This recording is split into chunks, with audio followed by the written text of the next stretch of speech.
মীন রাশির 2026-এর অগস্ট মাসটা কিরকম যাবে বলে দিচ্ছি। মীন রাশির ক্ষেত্রে ব্যাপারটা খুব ইন্টারেস্টিং, আমি বলছি কেন। কারণ মীন রাশির গুপ্ত শত্রু বা চিরশত্রু, আপনি জানেন আপনার শত্রু কারা, তারাও আপনার ক্ষতি করার চেষ্টা করবে। আর যারা গুপ্ত শত্রু তাদের জানেন না, সেটা তো আপনার ক্ষতি করার চেষ্টা করবে না, শিওরে সংক্রান্তি, সেটা বুঝতে হবে। মানে বা সাবধানে চলতে হবে এই মাসটাতে।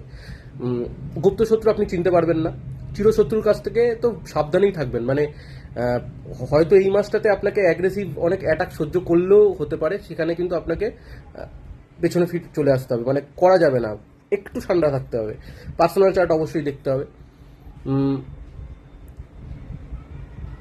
বিয়ের ক্ষেত্রে যদি আসি, আচ্ছা গুপ্ত শত্রু আর শত্রুর ক্ষেত্রে কিন্তু কাজের দিকেও হতে পারে, পার্সোনাল লাইফও হতে পারে, ঠিক আছে? দু ক্ষেত্রেই, ব্যবসা চাকরি দু ক্ষেত্রেই আমি বলে দিলাম।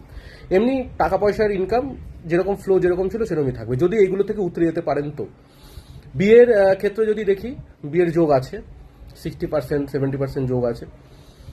প্রেম ক্ষেত্র ঠিকঠাক। যাদের সন্তান হয়ে গেছে, সন্তানের কোনো কৃতিত্ব আপনাকে আপনার মুখ উজ্জ্বল করতে পারে।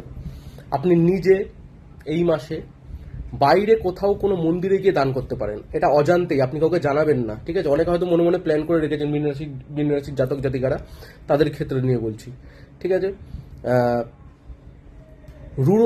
রূঢ় আচরণ কারোর সাথে করবেন না এই মাসে। মিষ্টি মধুর ব্যবহার রাখবেন, রাখতে না পারলেও সেই জায়গা থেকে সরে যাবেন, অ্যাভয়েড করবেন, ঠিক আছে? শরীর মোটের উপরে ঠিকঠাক গেলেও এই গলার পোর্শন থেকে শুরু করে একটু লাংসের প্রবলেম এগুলো ভোগাতে পারে, ঠিক আছে? আর নিজের কুণ্ডলি চেক করানোর জন্য স্ক্রিনে দেওয়া নাম্বার বা উপরে যে নাম্বারটা দেওয়া আছে সেখানে হোয়াটসঅ্যাপ করবেন। ধন্যবাদ।